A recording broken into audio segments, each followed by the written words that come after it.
este set con una entrevista al presidente del Consejo de Ministros, señor Gustavo Nadriancén, cuya presencia saludo. Muy buenas noches, señor primer ministro. Muchas gracias, Fernando, por la invitación en una ocasión como esta. Un lindo set y auguro que las cosas han de seguir cada día mejor aquí. Muchas gracias. Hemos escuchado en un pasaje de una entrevista que tuvimos esta mañana con el vocero de la Presidencia de la República, el señor Freddy Hinojosa, que se ha desempeñado durante varios años como director del programa Caliguarma. Sabemos que ahí hay indicios severos de corrupción y él sostiene que esas prácticas de corrupción no se habrían producido bajo su mandato, sino solamente durante los años 23 y 24, es decir, lo que correspondía al ministro de Martínez. ¿Cómo reacciona usted ante esta afirmación? Habida cuenta de que la presidenta esta mañana se refirió a este gobierno como un gobierno que no tiene las manos sucias ni casos de corrupción. Fernando, yo no hago sino ratificar las palabras de la presidenta Boluarte. En primer lugar, expresar que si hubiese habido alguna irregularidad, de hecho, nosotros hemos colaborado permanentemente en las investigaciones y así va a seguir ocurriendo. Nosotros no vamos a permitir, y el que habla en particular no lo va a permitir, que se ciernen sombras y sobre todo que puedan existir rumores de actos de corrupción. Yo, como sean las cosas, formo parte de este gobierno y comprenderá, Fernando, que no me hace sentir nada a gusto que esto haya podido suceder cuando yo dirijo un gabinete de ministros. En todo caso, lo dije también el día sábado en tu programa, vamos a ir hasta las últimas consecuencias, Fernando. Y aquí los responsables van a tener que dar cuenta y si se tienen que ir presos, pues que se vayan presos. Es intolerable, lo dije también en aquella oportunidad, que nuestros niños hayan estado recibiendo ese producto que no se puede calificar ni siquiera como alimento. Entonces vamos a llegar, las investigaciones han de demostrar finalmente quiénes son los responsables y hemos de colaborar en ello. Ahora, quienes sean los responsables, usted asume que hay una responsabilidad y en consecuencia corresponde presentar disculpas a los niños que son los que se han visto y sus familias. Por supuesto, yo creo que independientemente de lo que haya ocurrido, los niños que han sido los destinatarios finales de estos productos no han tenido por qué verse ofendidos y además hasta poner en peligro sus vidas con estos alimentos en mal estado. En todo caso, el Estado debería asumir responsablemente estas disculpas y, si tú me permites, Fernando, hacerlo yo en nombre del gabinete. Nosotros nos sentimos muy comprometidos con la niñez, nos sentimos muy comprometidos con el trabajo que estamos haciendo en los programas sociales y, por supuesto, nosotros, si esto ha ocurrido, sea porque el productor, sea porque el vendedor, sea porque el fabricante, sea quien sea, nosotros hemos entregado esos productos. Y nosotros como gobierno y como Estado vamos a buscar a los responsables para que ellos sean quienes vayan ante la justicia y paguen sus cuentas. Pero en lo que corresponde a los niños, Fernando, nosotros debemos unas disculpas y permíteme hacerlo a través de tu programa a los niños, a los padres. A quienes se han sentido ofendidos con esto, yo les expreso mis más sinceras disculpas. Vamos a seguir redoblando esfuerzos para que esto no se vuelva a repetir. Y pueden estar seguros todos ellos que nosotros investigaremos esto hasta el final, Fernando. ¿Y por qué lo que está usted diciendo ahora, que es presentar disculpas oficialmente, no se ha hecho antes, no se ha hecho por parte de los ministros y los responsables del Ejecutivo que tienen que ver directamente con esto? Estamos hablando sobre víctimas en Cajamarca y en Puno. Y sabemos que hay una situación difícil con Puno, donde hay un gran malestar y una gran desconfianza. ¿Por qué no se ha pedido disculpas desde que se supo que había niños hospitalizados? Fernando, emplazado en esta oportunidad para hacerlo, yo no escatimo en aquello. Yo, por supuesto, tengo que entender que nosotros somos quienes dirigimos esos programas y nosotros somos los responsables de estos programas. Y son los niños del Perú y sobre todo de estas comunidades más deprimidas en Cajamarca y en Puno quienes se han visto afectados. Y es por eso que yo lo hago. En todo caso, si no se ha hecho antes en la oportunidad de vida, permíteme también por ello disculparme. Hablando en general sobre la justicia, hoy mismo la señora presidenta Dina Boluarte, en un acto que tenía que ver con la industria pesquera, creo que en el Callao, se volvió a referir a la justicia. Y es la garante de las instituciones. Pero se ha permitido decir que nuestro sistema judicial da vergüenza en el extranjero. y el día de hoy ha hecho referencias que no le corresponden a un caso judicial específico de la ex alcaldesa Villarán, haciendo notar que no se derribó la puerta de su casa, en contraste con lo que le pasó a ella, omitiendo que la señora Villarán colaboró con la justicia y no fue necesario forzar las cosas, y olvidando también que la señora Villarán cumplió prisión preliminar, prisión preventiva, y que fue retirada bajo restricciones judiciales en razón de la salud y del COVID que había en la época. La señora Boluarte parece no conocer muchos hechos y, sin embargo, creer que su rol es denigrar a los jueces y fiscales. No, Fernando, yo creo que aquello no es exacto. Tengo que discrepar contigo. La señora presidenta viene siendo víctima de una persecución judicial. Y una persecución judicial que, en mi opinión, no hace sino marcar diferencias. Y esas diferencias tienen que ver con la manera como se ha tratado a la mandataria y respecto de otros casos que son significativamente diferentes. La señora Villarán es una señora que se ha declarado culpable de los hechos que se le imputan. Públicamente recordamos todos que ella ha confesado haber sido objeto de recepción de coimas, ¿ok? Y la señora sigue muy campante. Bueno, Campante. Yo no sé, porque no la he visto. Usted bueno, pues si el está lugar, campante o no. el lugar donde debería estar, y eso es indudable, es en la cárcel. Cuando se le ¿Y condene? por qué? Es que se demora Cuando mucho. se le condene. Y de esa es la justicia de la que probablemente nosotros tenemos que levantar críticas, ¿no? Y por otro lado, la inmerecida, injustificada, ilegal, abusiva acción que se adoptó en contra de su domicilio es imperdonable. No se trata de mi domicilio, se trata del domicilio de la Presidenta de la República. Eso no ocurre en ninguna parte del mundo. Y eso, por supuesto, no lo puedo aprobar y yo lo repruebo. Y contra esas personas se deberían tomar acciones también judiciales por lo que ha sido un atropello. Pero no está tratando de intimidar a los jueces que autorizaron ese allanamiento, ni a los fiscales que estuvieron presentes y a la policía que ayudó. Yo no intimido a nadie. Yo lo único que si estoy está diciendo... preconizando que sean procesados funcionarios que, públicos claro, que hicieron su trabajo. Depende. No es que hicieron su trabajo. Primero hay que ver quién lo pidió, bajo qué circunstancias lo pidió, quién le autorizó y cómo se llevaron a cabo estas hechos. Todo se ha hecho de una manera perfectamente reglamentaria. Aparentemente la Fiscalía salió es que no con es algunos reglamentario el abuso incriminatorios. No es reglamentario abusar de esa manera del derecho. No lo es de ninguna manera. ¿Cuál es el abuso? Hay muchas otras personas que han sido allanadas. Pedro Castillo fue allanado y la Presidencia de la República. Bajo Pedro Castillo. Cuando tú tienes razones suficientes y fundadas para creer que eso te va a conducir a la investigación o a hallar algún elemento sustancial de la investigación, no. ¿Sabes para qué derribaron esa puerta? No es así. Pero es que, por supuesto, si no, ¿dónde está la acusación, Fernando? Bueno, se está preparando, ¿no? Se está preparando cuánto tiempo, y a la presidenta la tenemos que tener en esas condiciones. De ninguna manera es inaceptable. Es inaceptable. O sea, se opone usted a las decisiones de la justicia y el Poder Ejecutivo. Además que tengo todo el derecho de hacerlo. Es constitucional la crítica a las resoluciones judiciales. Ahora, si les importa tanto que la justicia funcione bien, ¿por qué no se ha impulsado la comisión de alto nivel para reformar? Estamos trabajando en la comisión de alto nivel de reforma de la justicia. ¿Qué significa? Estamos trabajando. ¿Cuándo? Hay reuniones periódicas en ello y se están viendo algunas alternativas para que esto mejore, pero no es tan sencillo. Además, esto no se ve, esto no se tiene que ver en que todo el Poder Judicial está corrupto, todo el Ministerio Público está corrupto. Hay algunos agentes, algunos actores de estas instituciones que no están cumpliendo con su deber como es debido. Y contra eso es con lo que estamos criticando. Pero ¿no siente usted que al decir que hay una persecución política y se instrumenta la justicia, bueno, persecución, es decir, que por razones políticas o lo que fuera, está utilizando los recursos judiciales a una personalidad política?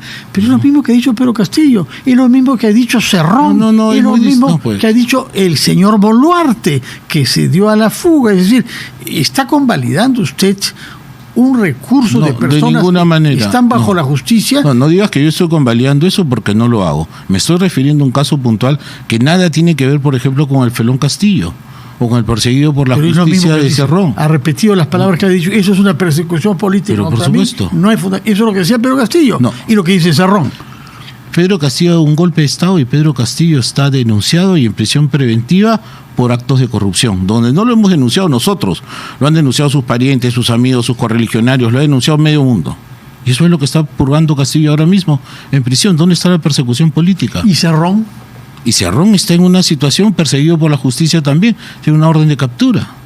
Pero él dice y repite que esto es una bueno, pero que él lo diga no lo convierte. Que el primer ministro utilice ese argumento para desacreditar la acción de la justicia cuando le consideran a la presidenta. Es que los casos son diferentes, Fernando. Yo sí tengo que hablar que en este caso puntual de la presidenta estamos frente a una persecución judicial. 11 carpetas fiscales tiene la presidenta de la República. Por varias razones, ¿no? Sí, sin duda. Que no hace falta que recuerde. O por varias sin razones, diría yo más bien. Por varias sin razones. Usted, pero hay ahí una serie de indicios. Procesarla porque se fue a dormir a una playa en el sur y porque algún afiebrado cree que se llevó a Vladimir Cerrón ahí. Sabe que no es por favor, hay que estar muy lejos de creer que eso es algo cierto, el personal que tiene que ver con los autos oficiales. El personal no tiene nada que ver con lo que diga la presidenta. Algo ha sucedido extraño ahí. ¿Qué tiene de extraño? Creer de que en la maletera estaba Vladimir Cerrón, eso es extraño. No tiene ningún otro sentido. Lo que es extraño es que hayan contradicciones entre las versiones de las personas. Probablemente porque no lo han la mejor manera es que la justicia investigue. Pero si usted dice que es persecución política, está obstaculizando el trabajo de la justicia. Yo no estoy obstaculizando nada, Fernando. Estoy expresando una opinión sobre ello. ¿Qué obstaculizo? ¿Van a dejar de investigar porque te digo lo que pienso? Intimida cuando la autoridad política, la señora presidenta y usted hablan de esa manera sobre quienes creen hacer su deber, igual que se intimidará quien tenga la conciencia sucia, ¿no? Pero quien está haciendo bien su trabajo, yo creo que lo va a tomar con bien. Mira, muy bien. Esperemos entonces que ustedes promuevan rápidamente una sesión de la Comisión de Alto Nivel. Se sigue coordinando y se va a hacer. Pero no ha habido ninguna sesión todavía. Este año no. Ya pasó un mes y días. No lo hacemos todos los meses tampoco, Fernando. Pero la idea es todos los meses, ¿no? Una vez al mes. No es todos los meses. Porque si no se le da la palabra a los responsables de las instituciones, Poder Judicial, Fiscalía, Defensoría del Pueblo. Ahora mismo no recuerdo las fechas, pero creo que el año pasado había 3 o 4 reuniones. Son las que están previstas que se hagan. ¿Y la próxima? No lo sé cuándo va a ser. Me coges el mano. Bueno, ojalá en todo caso que colaboren verdaderamente a una reforma del sistema judicial qué, Fernando? Para no dar vergüenza en el extranjero, como dice el señor presidente. Agrega algo, ¿no? Que todos colaboren, ¿no? Sí. Porque hay algunos titulares, y me refiero puntualmente a la fiscal de la Nación, que no va, ¿no? Entonces ahí tenemos un problema, ¿no? Bueno, tomamos nota de eso, de que la fiscal de esta nueva que entró en funciones en diciembre. Muy bien, vamos a ver cuándo es la próxima reunión y qué pasos se pueden dar. Hablemos sobre otro tema que ha despertado interés, que es el cambio de ministros. Y entre ellos el ministro de Economía. Comencemos por ahí. ¿Qué tareas le ha dado usted a una persona que, según la Constitución, usted propuso para ser ministro y fue nombrado por la presidenta Boluarte? Fernando, hemos tenido una larga conversación con el actual ministro de Economía y lo veo en primer lugar muy entusiasmado. Y en segundo lugar lo veo también convencido en que ese proceso expansivo de nuestra economía va a seguir siendo mucho más dinámico todavía. Él es un hombre muy vinculado al quehacer de inversiones. Ha traído más de 8.000 millones de inversiones el año pasado de APPs y ahora vamos a, si no, duplicar esa cifra. Pero además me comentaba del gran entusiasmo que tiene él en las obras por impuestos, OXI. Este mecanismo que se está extendiendo queremos llevarlo a los gobiernos subnacionales. Gobiernos regionales, cuando no provinciales y distritales. ¿Qué es lo que nosotros queremos? Nosotros queremos que se puedan desde los municipios desarrollar obras directamente contra el pago de impuestos que tiene el sector privado. El privado hace su propuesta, la propuesta se examina y esta se puede encaminar. Y el privado la dirige directamente. Puedes construir una posta médica, un hospital, hacer una carretera, luz, agua, desagüe, lo que creas conveniente. Y estas obras se hacen en tiempo muchísimo más rápido y se beneficia de esa manera más rápido a la comunidad. ¿Quién se encarga de todos los detalles? Es el privado. Esas obras no están objetas a que mañana digan hubo una licitación, colocaste a Juan, a Pedro, a María. Es mucho más directo, mucho más rápido. La experiencia que hasta ahora tenemos es muy buena y lo que pretendemos es ahora masificarla, ¿no? Es una manera de desarrollar y mover economías desde los lugares más pequeñitos, los distritos hasta arriba. Y está hablándonos de APP y de OXI, que son dos sistemas de inversión particulares. Pero ¿qué hay sobre la inversión extranjera? Ha habido el viaje a Davos recientemente, se nos habló de reuniones con grandes empresarios, etcétera, pero no vemos que se concretice todavía. Bueno, acabamos de llegar de Davos, Fernando. Las grandes inversiones toman un tiempo, se preparan. Lo que más debo destacar de lo de Davos es la cantidad de expresiones de interés que hemos recibido. Y esas expresiones de interés son las que luego se convierten en proyectos. Vendrán los inversionistas, analizarán los detalles, se buscarán de asesorar, quizás busquen alguna alianza estratégica con alguien en el Perú, y si no, se van a desarrollar. ¿En qué? En minería, en agroindustria, en infraestructura. Yo creo que los temas principales van por allí, que son megaproyectos que en realidad el Estado solo no podría realizar. Entonces, con esta avenida nosotros tenemos confianza en que vendrán este año, explorarán y empezarán a tomar decisiones sobre ellos. Las APP es una fórmula. Por cierto, las APPs es un tema muy bueno, pero que está tomando demasiado tiempo. Y entonces el nuevo ministro de Economía me ha asegurado que va a iniciar una seria reforma del procedimiento para las APPs. De las alianzas público-privadas. Quiere empezar a ver cómo acortamos los plazos en estos engorrosos procesos sin disminuir la calidad y seguridad que esto requiere, hacerlas mucho más atractiva todavía este modelo. A propósito de dinero que entra al Perú desde el extranjero, hemos tomado noticia de la suspensión de los programas que USAID, la Agencia Norteamericana para el Desarrollo, tiene en el Perú, agencia que está presente acá desde hace más de 60 años y que aporta varias decenas de millones de dólares para la lucha contra el narcotráfico. ¿Cómo piensan hacer frente a esta situación inesperada?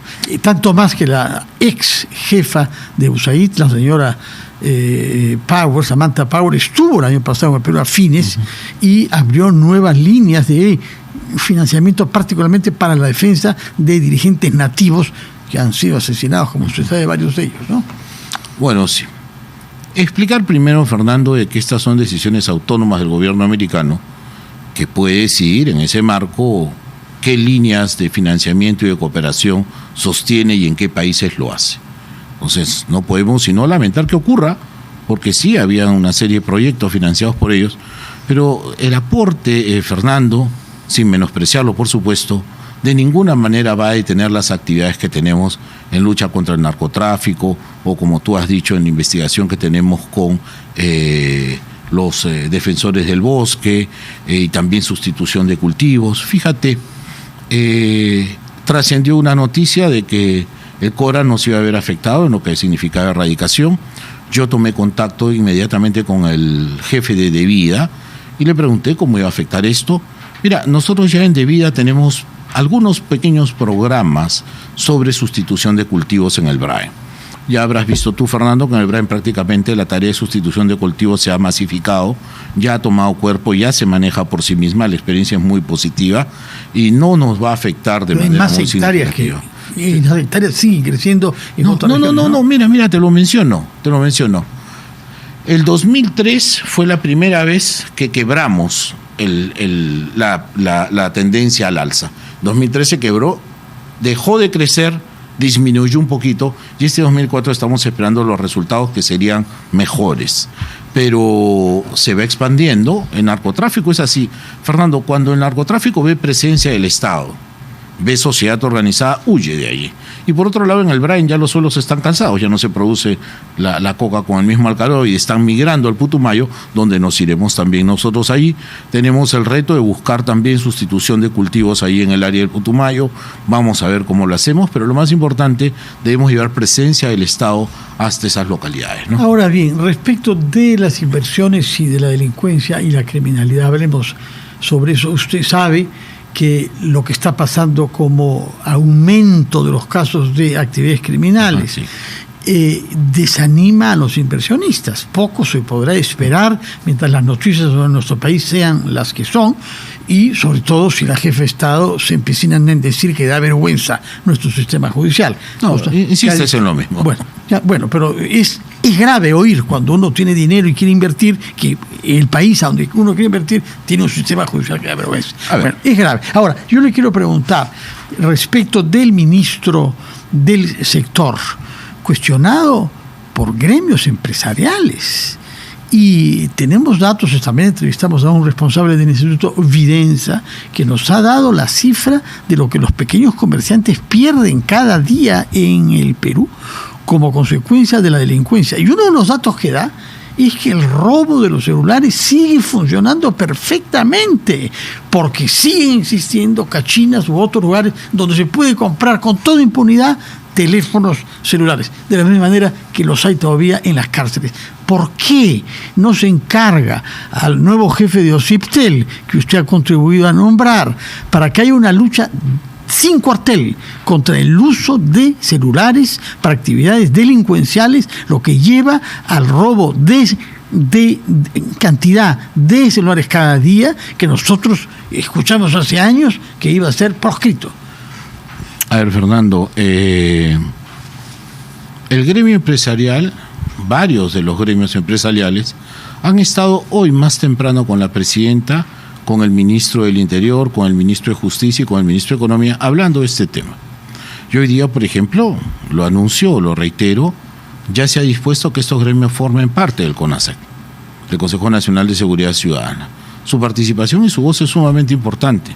Y entonces, articulando estos esfuerzos con la sociedad civil y con los gremios empresariales, seguramente los resultados van a ser mejores. Ahora, el tema de los celulares, mira, Fernando, hubo un registro que se tenía que hacer y quedó se aprobó, etcétera. Nosotros allí lo que tenemos es una estrategia según la cual tenemos que identificar los teléfonos robados, y esos teléfonos robados inmediatamente se les da de baja y se apagan. ¿Qué más es lo que estamos haciendo? Estamos haciendo operativos de manera consecutiva en las Malvinas y en estos lugares donde los venden.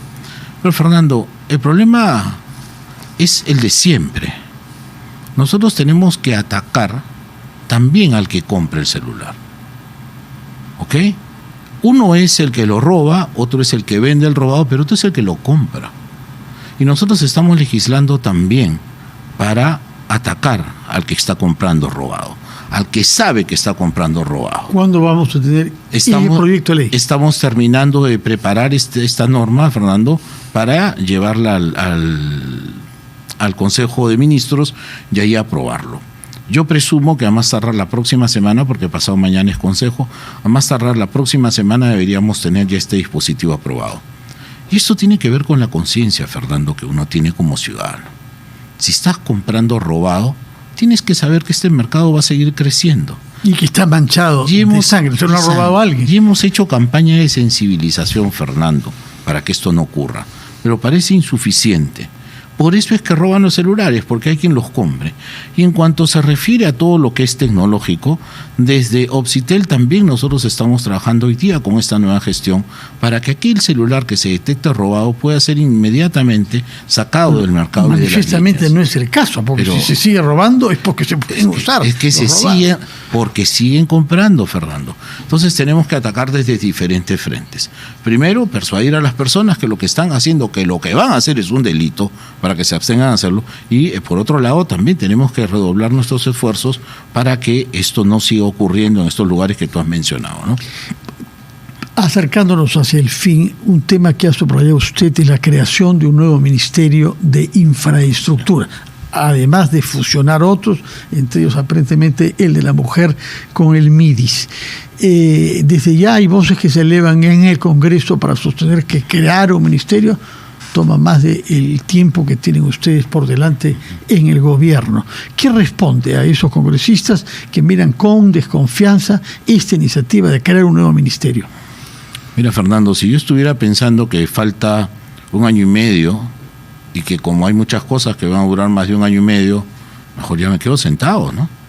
Uno piensa en el Estado y no en el gobierno, Fernando. Fíjate, actualmente tenemos, voy a mencionar algunos, tenemos Provías Nacional, Provías Departamental, PRONIS, PRONIET, Legado Construye NIM. La autoridad que ustedes crearon. Construye NIM. Fernando, 6, por no decirte que son 10 o 12 entidades dedicadas a hacer infraestructura. ¿Qué sabe el Ministerio de Educación de tener que construir un colegio? ¿O qué sabe Salud de tener que hacer un hospital? ¿Por qué no se dedican a hacer política? Mejorar la calidad de educación, mejorar la calidad de la salud pública, etcétera. esos esfuerzos que hacemos para que esta infraestructura se levante, los queremos diversificar. Fernando, 10, 12 entidades haciendo infraestructura, 10, 12 mecanismos distintos operando allí. G2G, el que tú quieras, AFP, lo que tú quieras. La Contraloría tiene que diversificarse identificando todo esto. Nosotros queremos una sola unidad que haga infraestructura para toda la administración pública. Fernando, el Perú que viene, este Perú que va a crecer 5%. ¿Este año 5%? 5%. ¿Palabra que lo compromete? Pues sí, yo me esforzaré para lograr esa meta. Pero hasta el momento ninguna institución especializada está previendo eso. Tenemos que hacerlo. Mira, todavía 3.3 y no hemos cerrado. Todavía no tenemos Chancay, todavía no tenemos el aeropuerto, todavía no tenemos los grandes proyectos de infraestructura que han de venir, todavía no tenemos los grandes proyectos agroexportadores que tienen que venir, todavía no salen varios proyectos mineros que tienen que llegar también. Y la cosa tiene que mejorar, Fernando, no hay razón para que no lo haga. En términos absolutos, este año hemos crecido 3.9. ¿Por qué no podemos crecer un punto más el próximo? Bueno, le tomo la palabra e iremos viendo a lo largo del año. Palabra final, porque el tiempo ya está vencido. Respecto de la situación de nuestros compatriotas en Estados Unidos, hemos recibido ya a un primer grupo de Fénix. Y creo que estamos pendientes de recibir a otros compatriotas de otro estado norteamericano. ¿Cuál es el mensaje de usted para ellos y para las autoridades consulares que tenemos en Estados Unidos? Lo hemos dicho, Fernando, nuestra invocación a todos nuestros ciudadanos en el extranjero es que acudan a nuestros consulados. En nuestros consulados a nadie se le va a preguntar por su situación migratoria, pero a todos se les va a dar información para que sepan cuáles son sus derechos, cuáles son sus posibilidades, y cuando no, quizá en alguna situación en particular se pueda encontrar mecanismos para la regularización de su situación migratoria si no es el óptimo. Por lo demás, Fernando, estos procesos de deportación se vienen dando años atrás, de manera más silenciosa, porque no se hace tanto aspaviento, pero pueden estar seguros también nuestros connacionales que nosotros nos vamos a asegurar que en el marco de los acuerdos suscritos con los Estados Unidos se respeten todos sus derechos fundamentales y que al llegar al país podrán ser asistidos por las instituciones públicas en caso lo requiera. Muchas gracias, señor. No, gracias primer a usted, ministro, por sus respuestas a todas las preguntas, algunas que no le habrán gustado, pero bueno, es lo que hay que saber. Estamos en una situación difícil desde el punto de vista de la criminalidad, y también necesitamos saber que la institucionalidad del Estado es respetada por todo el mundo. Tenemos que mejorar, Fernando, significativamente, y una de las cosas que me alegran es que con motivo precisamente del atentado sufrido en Trujillo, yo tuve oportunidad de estar ese mismo día con la presidenta del Poder Judicial, con quien hemos tenido unas conversaciones muy directas, muy francas, y nos hemos expresado recíprocamente la buena voluntad para seguir adelante en esta lucha que nos convoca a todos. Luego tuve oportunidad de estar con el presidente del Congreso también en La Libertad, ratificando que los tres poderes del Estado se mantenían unidos en la lucha contra el crimen. Lamento que en este escenario la señora fiscal de la Nación no se haya aparecido, ni que haya escuchado ese llamado a la unidad que hacemos desde el Poder Ejecutivo. Sin embargo, y con ellos o sin ellos, nosotros vamos a seguir adelante en esta lucha. Muchas gracias por sus respuestas y por su presencia acá, inaugurando este nuevo set para Las Cosas Como Son y los otros programas de RPP Televisión. Muchas gracias y muy buenas noches.